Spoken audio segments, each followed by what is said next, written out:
Les saluda Abigail Ayala desde Divox. Estamos muy contentos de compartir en una nueva entrega de nuestro podcast. En esta ocasión estamos de gala para recibir a una invitada muy especial, Adriana Angarita, CEO de Seneca Lab. Junto con ella y el apoyo de Hugo Aguirre, director de Divox Educación, compartiremos sobre inteligencia artificial y el futuro de la educación. Bienvenidos Adriana, Hugo. Bueno, como parte de la bienvenida y para iniciar, Adriana, cuéntanos un poco sobre ti. ¿Qué te motivó a enfocarte en la educación superior y en la innovación tecnológica? Bueno, pues muchísimas gracias por el espacio. Un placer para mí estar aquí con ustedes hoy. La verdad que es una historia larguita. Yo creo que podría decirte que arrancó cuando quería escoger carrera y mi intención siempre fue estudiar psicología, pero pues como que no eran muy fans mi entorno de que estudiara psicología y terminé estudiando ingeniería de sistemas, que no tiene nada que ver, pero que pues era la carrera en ese momento del futuro. Entonces, sin embargo, pues en el trasegar del tiempo seguía pues mi pasión por entender al ser humano y la educación fue ese componente que me permitió tener la suma de las dos cosas, ¿no? O sea, la educación, pero también muy clara la tecnología, el pensamiento estructurado y cómo realmente ayudar a un proceso de educación que esté permeado por la tecnología. Ella empieza mi carrera, un poco llevo más de 25 años en el mundo de la educación superior. Tuve la oportunidad de estar como rectora de dos universidades en Panamá.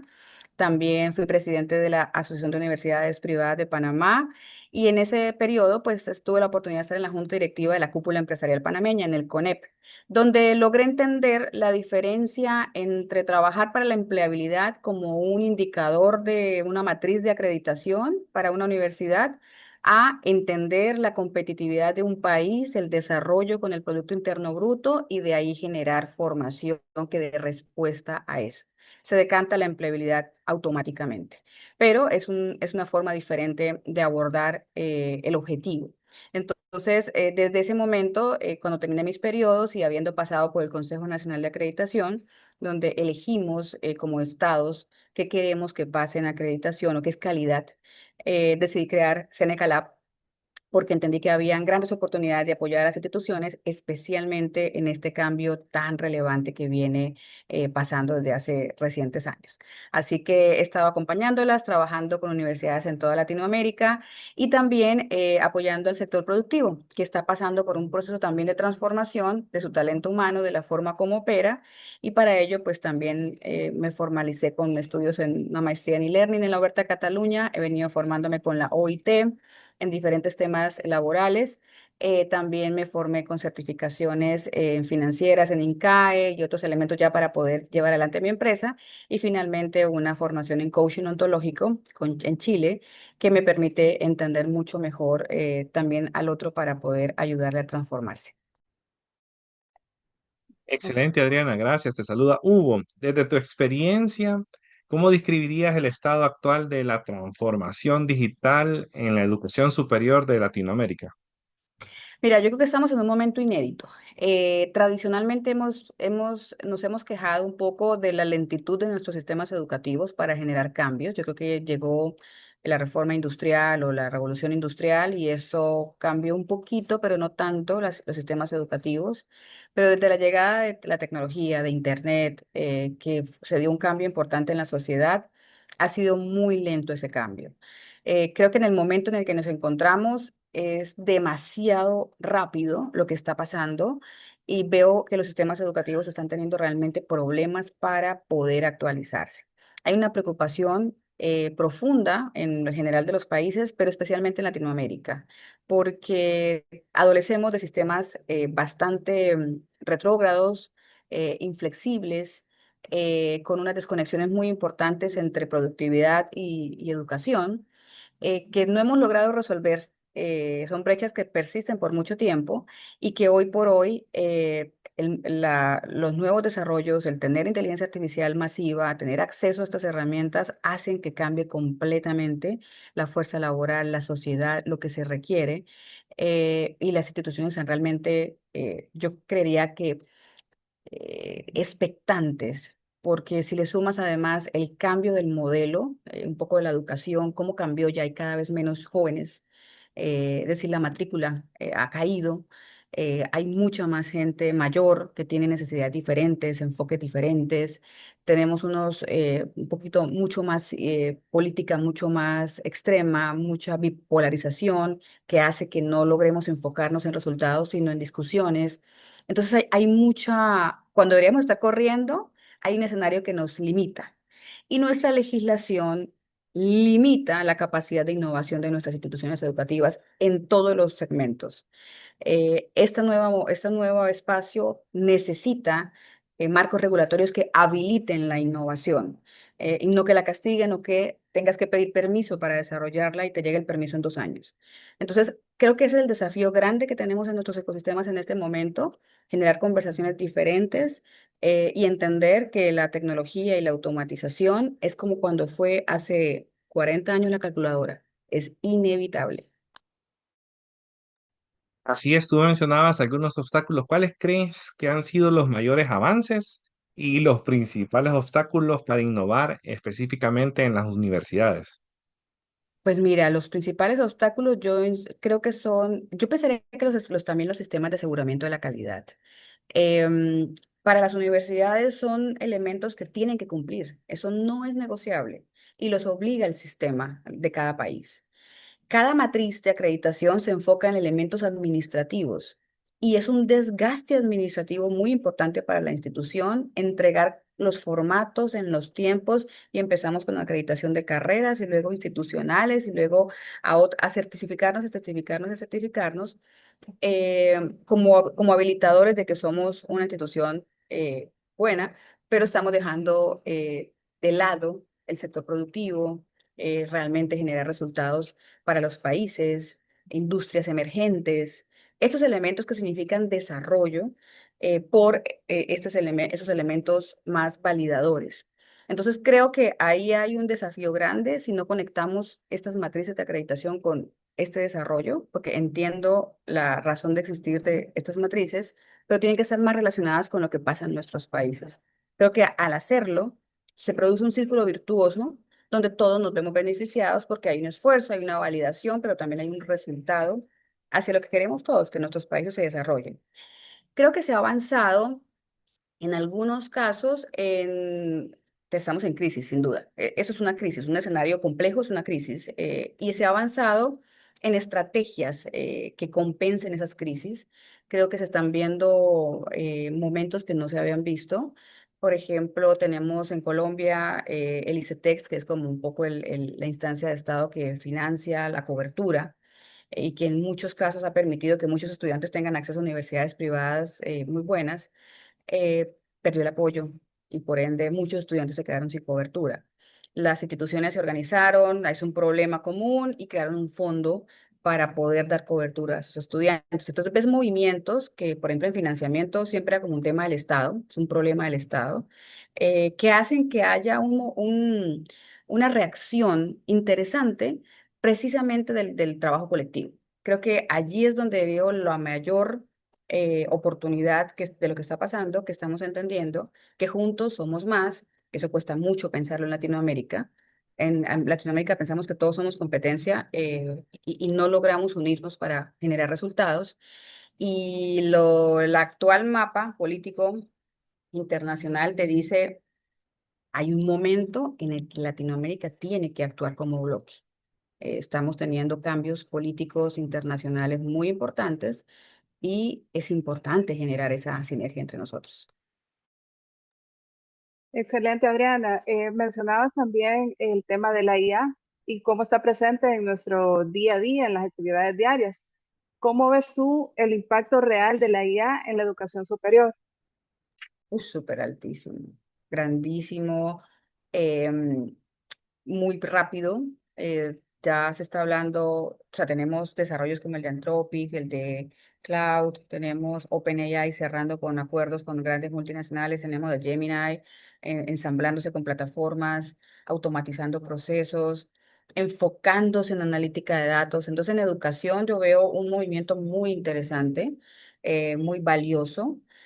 Por supuesto, una transformación profunda de la gestión de las instituciones y de la gestión de la enseñanza, muy profunda, donde hace que lo que hemos hecho hasta ahora ya no lo sigamos haciendo. porque la inteligencia artificial lo hace mucho mejor. Entonces no tiene ningún sentido que yo compita con ella. Lo que debo hacer es ver dónde yo soy irreemplazable, dónde yo agrego valor, porque al final la inteligencia es una de las mejores herramientas es la mejor herramienta que ha existido en la historia de la humanidad. Y esa herramienta va a depender mucho del uso, como de un auto, quien lo conduce, a dónde llega. Ese es el rol que tiene el docente, que tiene una institución educativa que ya no es proveedora de información, que ya no es proveedora de conocimiento.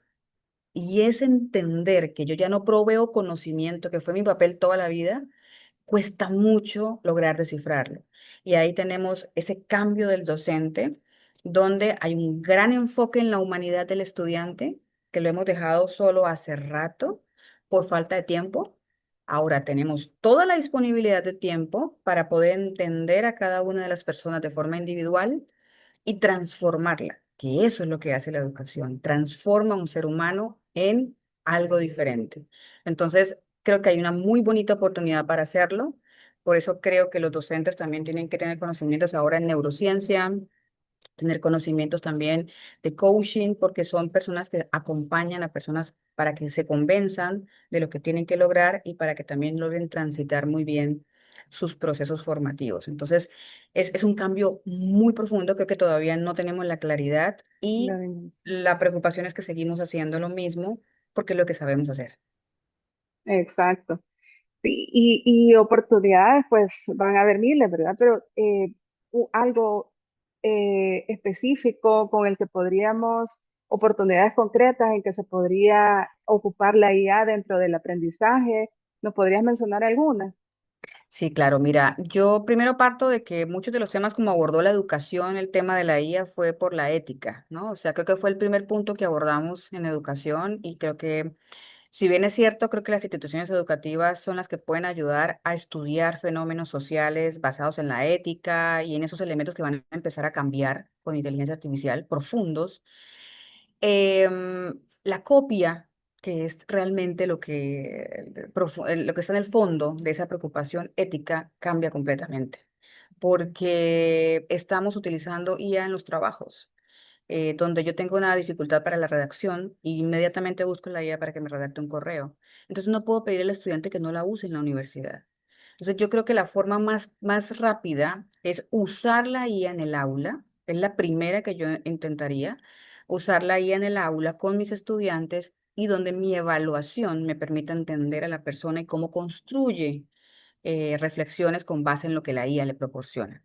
O sea, realmente hay que enseñar a trabajar con la IA. Para mí esa es es el enfoque de la educación en este momento, porque los chicos tienen que también entender, hay mucha posibilidad de tener usos indebidos también, no tanto desde la copia y el pegue, sino más desde lo que yo puedo extraer de la IA, la información, si yo pregunto, si yo consulto. El uso también tiene un componente importante que tenemos que enseñarlo.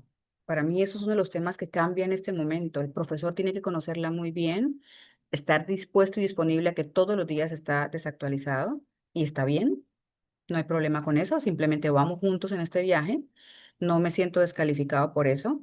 Está bien que mis estudiantes sepan más que yo, estoy aprendiendo con ellos porque lo que yo entrego no lo pueden recibir de otra forma sino conmigo. Entonces, esa certeza y transmitir esa forma de trabajarlo para mí es lo más importante. Creo que el uso en la gestión de las instituciones educativas es otra que le apostaría muchísimo. La mayoría usa, no sé, Office 365 por la suite que da Microsoft. Y hay un Copilot que ayuda a entender dónde se pierde más tiempo, Y esa eficiencia en educación sería maravillosa porque hay un desafío grande en la administración en las instituciones educativas. Es en lo que nos movemos más débilmente y llega acá a movernos como una industria eficiente, sirviéndonos como sirven a cualquier industria. Creo que ahí hay un mar azul hermoso de descubrir, un océano azul, que las instituciones, sus directivos, sus líderes en planes estratégicos deberían abordar. Claro, excelente. Pero como todo, ¿verdad? Todo tiene sus beneficios, pero también tiene sus retos. ¿Qué precauciones deberían de tener las instituciones educativas para poder garantizar un uso ético y responsable, como tú mencionabas? Pues mira, yo creo que la equidad es uno de los temas que va a tener mayor impacto en este momento. Y esa equidad tiene que ver obviamente en poder contemplar comportamientos. Yo creería que tienen que haber como algunos códigos importantes que las instituciones revisen en comportamiento de los estudiantes, donde podamos salvaguardar siempre la seguridad. Creo que es un tema bien importante. Y hay otro que yo trasladaría a las instituciones educativas y que tradicionalmente no tienen esa responsabilidad. Pero hoy en día, el estudiante que no tenga un computador y acceso a Internet no tiene no va a tener las posibilidades de los que sí la tienen. Entonces, para mí, eso debería ser una responsabilidad de asegurar que un estudiante tenga esos dos componentes, así como tiene una matrícula en una institución educativa. En ese momento, el acceso a la educación tiene que ver con esos tres componentes. La matrícula en una institución, el computador y la cobertura de Internet. Quien no tenga esos tres elementos estará rezagado. Entonces, como instituciones, deberíamos ser garantes o vigilantes de que nuestros estudiantes tengan acceso a Internet y tengan equipo de cómputo.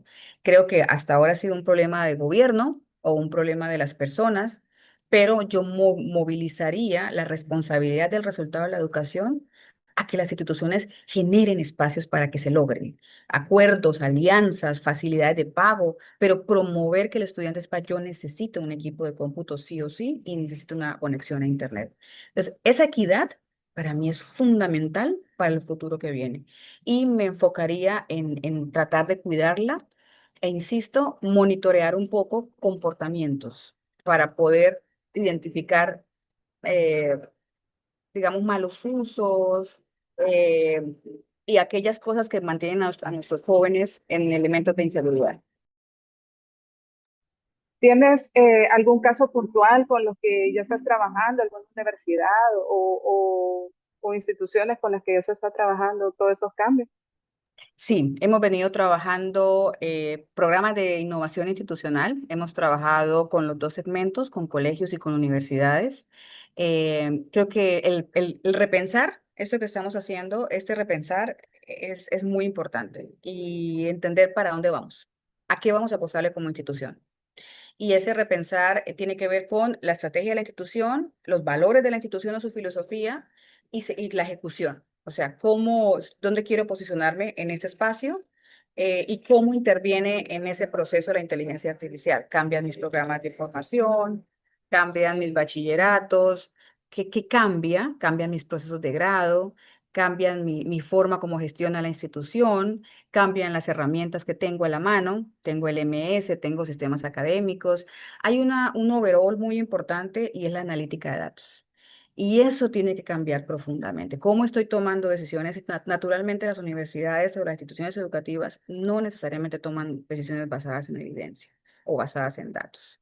Generalmente estamos esperando que los ministerios nos digan por dónde debemos ir y eso tiene que tener un cambio profundo y significa cómo yo gestiono mi institución.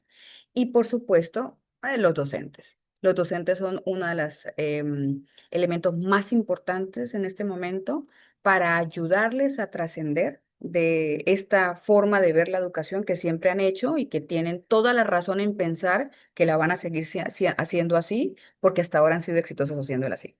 Entonces, desde la psiquis del ser humano, si tú me dices, oye, cambia esto, ¿por qué lo voy a cambiar si siempre lo he hecho y lo he hecho bien y he tenido buenos resultados? Eso es muy importante ayudarles a los docentes a que entiendan por qué hay que cambiar, qué hay que cambiar para que ellos sean parte de ese proceso. Ahí hemos tenido resultados muy bonitos con proyectos con cuerpos docentes completos de la institución donde entran con desconfianza, con desconocimiento, con pereza, con frustración, porque es otro cambio, yo estoy cansado de los cambios, esto es muy complejo, no quiero más, no quiero saber más, de por sí que lidiar con chiquitos no es fácil, lidiar con grandes menos, entonces son personas que tienen una carga emocional importante y a quienes casi que le pasamos la factura de todo lo que pueda salir mal. Entonces, entendiendo esa labor docente, acompañarlos a que al contrario lo vean como una gran oportunidad. Se trata de entender cómo me ayuda, de cómo dejo de hacer lo que no me gusta, lo que más fastidioso es y cómo puedo dedicar mi tiempo a ver resultados y cómo soy yo líder de este proceso de cambio. Y ahí hemos generado un antes y un después, con obviamente siempre llevamos datos que muestren que es un caso de éxito para que tengamos una meta clara en las intervenciones y también, por supuesto, nuevos diseños de carreras curriculares para las universidades. Ahí ha sido muy bonito ese proceso porque concebías, te voy a dar un ejemplo, la comunicación social hace 5 años cambió radicalmente porque ya hay narrativas digitales. Y así nos enseña comunicación como se enseñaba antes. Hay que cambiar todo el proceso de enseñanza para tener toda la parte digital, donde el estudiante aprende los conceptos desde lo digital, porque ya cambia completamente. Y ahora las narrativas vienen desde la inteligencia artificial. Entonces cambia totalmente nuevamente y tienen también que tener alguna pericia en algunos software o herramientas tecnológicas para poder encontrar un trabajo. Entonces cambia profundamente qué, cómo y para qué enseñas. Y eso ha sido uno de los temas más interesantes que hemos trabajado. Adriana, nosotros en Tivox hacemos un ejercicio pensando en los centros educativos de A12, digamos, de preescolar hasta bachillerato. Y hacemos este ejercicio, se trata, bueno, con todos estos avances tecnológicos, ¿cómo debería ser la escuela del futuro? A ti te preguntaría, ¿cómo te imaginas la universidad del futuro con todos estos cambios que hemos platicado? Pues mira, es una pregunta muy interesante. Yo me la imagino como con espacios muy abiertos, espacios donde esté muy definido para qué vengo a la institución. Yo creo que con una menor presencialidad de la que conocemos hoy en día, con un diseño muy claro de las experiencias del estudiante, donde para qué para qué me conecto, sincrónico, para qué hago mi trabajo solo, asincrónico, para qué voy a la institución con una claridad de los tres momentos, que digas, no, si es que esto definitivamente por lo que va a hacer debe ser asincrónico. No porque el currículum dice que tengo 32 horas sincrónicas, tengo que meterle estas a hacer esto, sino que el estudiante vea que hace sentido que yo vaya a la institución porque hay un momento presencial que necesito asegurar que pase con una trazabilidad personalizada del estudiante. O sea, yo soy Adriana Garita y no soy el estudiante 500 de la facultad de tal, no, y yo soy muy particular y mi profesor me conoce muy bien. La institución me conoce, sabe cuáles son mis desafíos, me acompaña, me ayuda. Yo necesito de la institución para poder generar ese otro yo que quiero ser. Entonces hay un reconocimiento de la persona, hay un acompañamiento individualizado, personalizado de cada estudiante, evidenciado a través de data. Y yo creo también que va a ser una institución con programas más cortos, cada vez más cortos, con formaciones eh, mucho más a nivel de microcredenciales. Creo que vamos demasiado rápido para generar tanto posgrado. Creo que vamos a hacer, y también creo que apilables, donde puedas tener fracciones por competencias, una microcredencial, y que sumadas te den algún componente que se conozca, digamos, se identifique como una formación un poquito más grande. Creo que va a ser inminentemente digital, desde las certificaciones, desde los acompañamientos a la formación, los recursos, la multiplicidad de actores, va a ser global, vas a tener posibilidad de tener muchas personas contigo y va a ser muy humana. Es un poco como me imagino la Universidad del Futuro y muy compleja, muy holística. O sea, no soy yo en mi conocimiento y en mi competencia, sino soy yo en mi desarrollo deportivo, en mi bienestar, en mi alimentación, mucho más holística para que las personas tengan un poco más de elementos al salir de la sociedad solitos. Excelente. ¿Cómo crees que deberían las universidades trabajar más de la mano con la industria tecnológica y con las empresas en general para ir cerrando esas brechas que tú mencionabas? Pues mira, yo creo que esto va tan rápido y es tan complejo que en ese momento siento, y de hecho en nuestro encuentro anual siempre traemos a empresarios que nos cuenten un poquito esa mirada para tratar de cerrar la brecha. Y lo que hemos ido identificando es que los empresarios tampoco están tan claros para dónde va todo esto. Entonces, es muy difícil prospectar educación, porque al final tú siempre prospectas para dentro de 5 años, cuando no sabes, no está claro el panorama para dónde vas. Entonces yo creo que esto tiene que transicionar a que prácticamente aprendamos a trabajar en conjunto, en el día a día.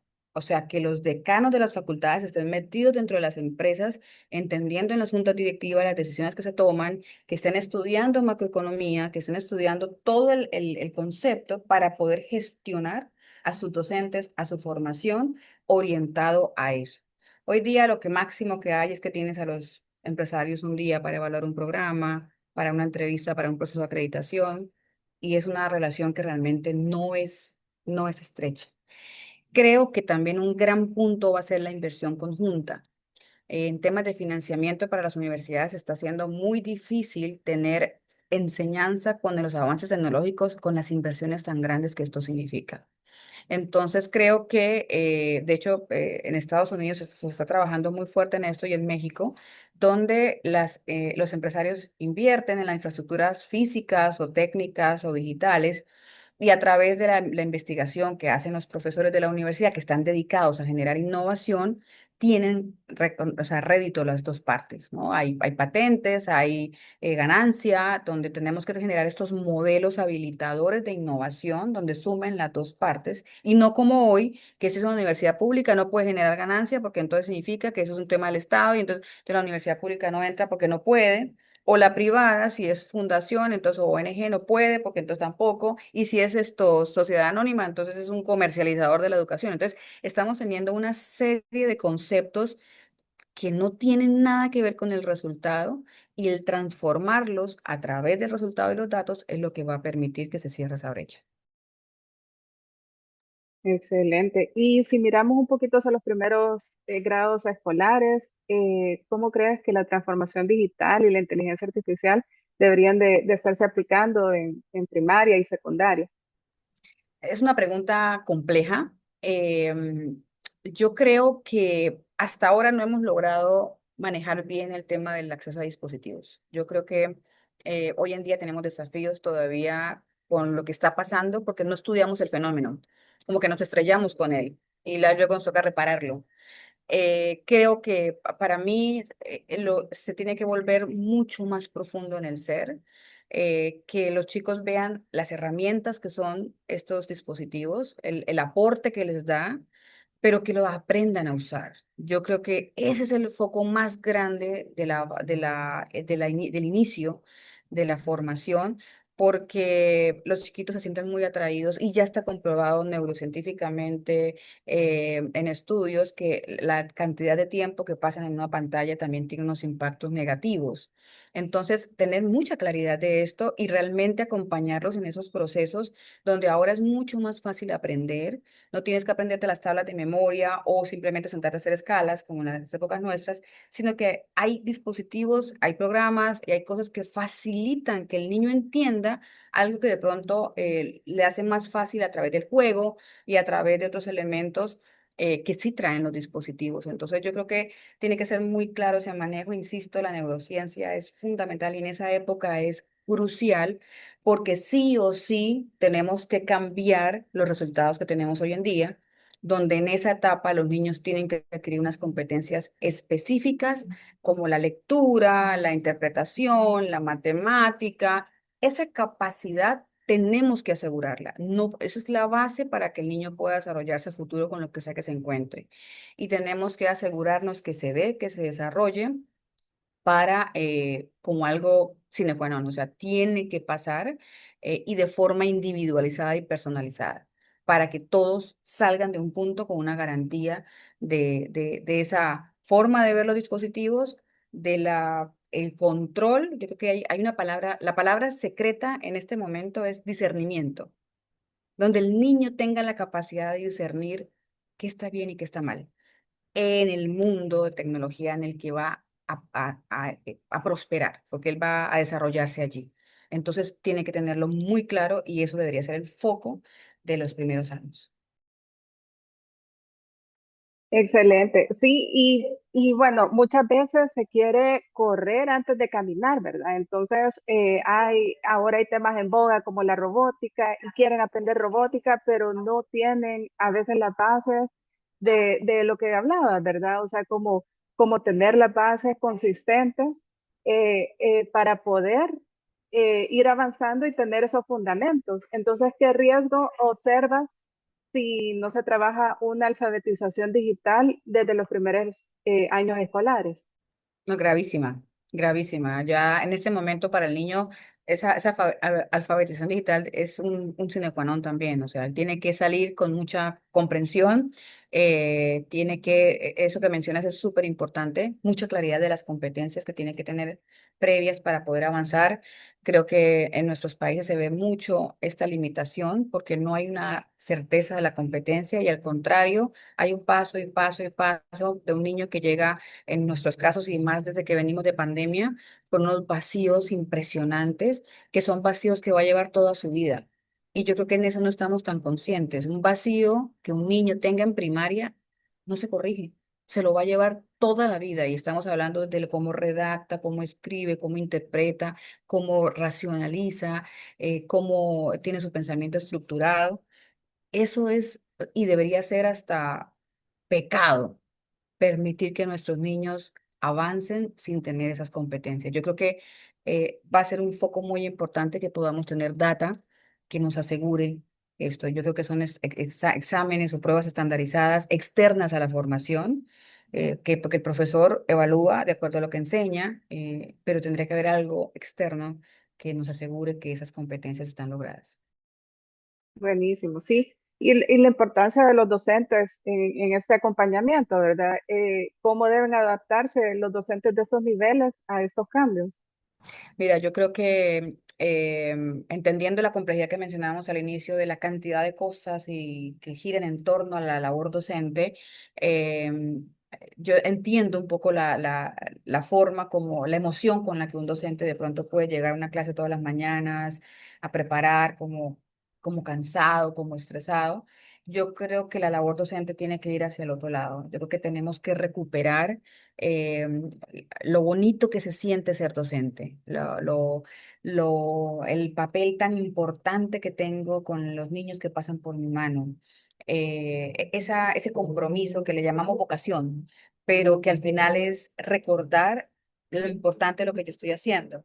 Sé que elementos como, no sé, los salarios, la ley, bueno, una cantidad de cosas que son externas, afectan esa percepción y de pronto yo quisiera tener un reconocimiento diferente, pero en esa formación docente, el poder recuperar el amor, la responsabilidad y como la visibilidad clara del impacto que yo tengo en la vida de los estudiantes es muy importante. Yo creo que la formación de coaching de cualquiera de las ramas es fundamental para que los profesores puedan desarrollar la escucha, la empatía, estos elementos que les van a ayudar a generar esto que te estoy diciendo, porque es una decisión. Yo decido sentirme bendecido por ser docente. Y eso no depende, vemos profesores que se sienten así en entornos donde todos se sienten diferente. Entonces, ahí yo creo que hay que recuperar esa parte del docente, ayudarlos a que encuentren ese significado y ese propósito en su vida, porque sí, tienen mucho impacto en los estudiantes. Gracias, Adriana, nuevamente de parte de todo el equipo de Tivox por tu tiempo, por tus valiosos aportes. Ya para ir cerrando, y a todos los que han llegado hasta aquí en este podcast, que sabemos que nos escuchan profesores, que nos escuchan líderes educativos, ¿qué consejo les darías a quienes hoy sueñan en sus instituciones con transformar la educación, de veras transformarla, aprovechando la inteligencia artificial y otras tecnologías? Pues mira, que estudien el fenómeno. Creo que empezar a investigar, a leer, a documentarse para empezar a planificar o a ver esa institución que yo quisiera con todos los elementos que acabamos de hablar. Todos los días están saliendo elementos interesantes para, no tengo que estar en un curso, no tengo que hacer un programa, sino estar curioso, entendiendo qué está pasando, qué se está diciendo, de pronto en qué espacios puedo ir. No tiene que, insisto, no es una formación de posgrado, pero sí identificar, por ejemplo, eventos donde yo pueda ir a ver esto para saber qué quisiera yo en mi institución, que me den un panorama para yo después llevarlo a mi institución con mi presupuesto, con mi ley, cómo la voy transformando, pero tener muy claro el objetivo. Y yo creo que por eso la planeación estratégica en este momento se vuelve fundamental, porque significa decidir quién quiero ser yo. No es quién me pone la inteligencia artificial a hacer, sino quién quiero ser yo en ese nuevo mundo que se está abriendo y que ya lo entiendo bien para empezar a transformarme para llegar a ser ese que quiero ser yo. Entonces yo creo que sería como invitarlos a seguir curioseando, a tener esas reflexiones, a tener miradas externas, ojalá ajenas a la educación, que me permitan entender mejor al que tengo que servir, que es a la sociedad, que es al sector productivo, que es a los padres de familia, que es y como entender muy bien ese entorno para empezar ese proceso de transformación que tiene varias dimensiones. Lo que hablábamos, los currículums, la gestión, los docentes, tiene varios componentes y quizás cómo salgo a la sociedad y utilizar la inteligencia artificial como uno de los elementos más interesantes para también ayudar a generar esa búsqueda. Excelente, esa palabra curiosidad es la que nos encanta a nosotros en Tivox porque creemos que el motor de todo aprendizaje está en eso, de cualquier persona, de cualquier edad, esa curiosidad por querer descubrir, por nunca ser el experto, sino siempre seguir siendo un aprendiz de por vida, ¿verdad? Así que gracias por tu tiempo. ¿Dónde podemos contactarlos para tener más información de tu empresa y de tu equipo? Pues mira, me gustaría invitar, que tienes una población docente interesantísima en tu podcast. Me gustaría mucho invitarlos a quienes estén curiosos por entender un poquito cuáles son las tendencias en educación superior y de ahí un poco entender hacia dónde también el colegio aporta en ese cumplimiento. Tendremos un encuentro anual donde cada año, de forma gratuita y en la parte virtual, tenemos dos segmentos, el virtual y el presencial, pero el virtual es gratuito. El 19 de agosto va a ser, pueden encontrar los datos en nuestra página web, el www.inkind.com/latam, Inkind con doble N y con K, que es innovación amable, que es un poco donde vemos nace este espacio. Y allí van a encontrar cómo inscribirse a la parte virtual, que es la gratuita, y también si desean acompañarnos en la presencial en Panamá, será 20 y 21 de agosto, que tiene un costo prácticamente lo que va a ser la alimentación de cada uno. Y aquí nos encontramos para estar siempre analizando ese panorama, para dónde va esto, como con qué va. Y pues ahí vamos a de pronto acompañarlos con un poquito más de información para que hagan esa tarea. Y nuestra página web, www.senecalaponline.com, ahí pueden encontrar lo que hacemos, nuestros casos de éxito, cómo hemos ido generando inclusive nuevas instituciones. Hemos creado 2 universidades en Panamá, donde ya traemos toda esta génesis, que a veces es más fácil empezar de cero que transformar. Entonces hay algunas instituciones que han querido empezar de cero y hemos acompañado toda esta parte estratégica y también en nuestras redes sociales, bajo los mismos nombres, nos pueden ubicar y dar seguimiento a lo que hacemos. Muchísimas gracias, Adriana, por toda esta información y claro que sí, vamos a seguirte en tus redes y vamos a compartir acá para que puedan todos los docentes y personas que nos siguen puedan asistir a este evento virtual. Gracias por este espacio. Les agradecemos a todos los que han visto hasta este momento este podcast y los esperamos en la siguiente.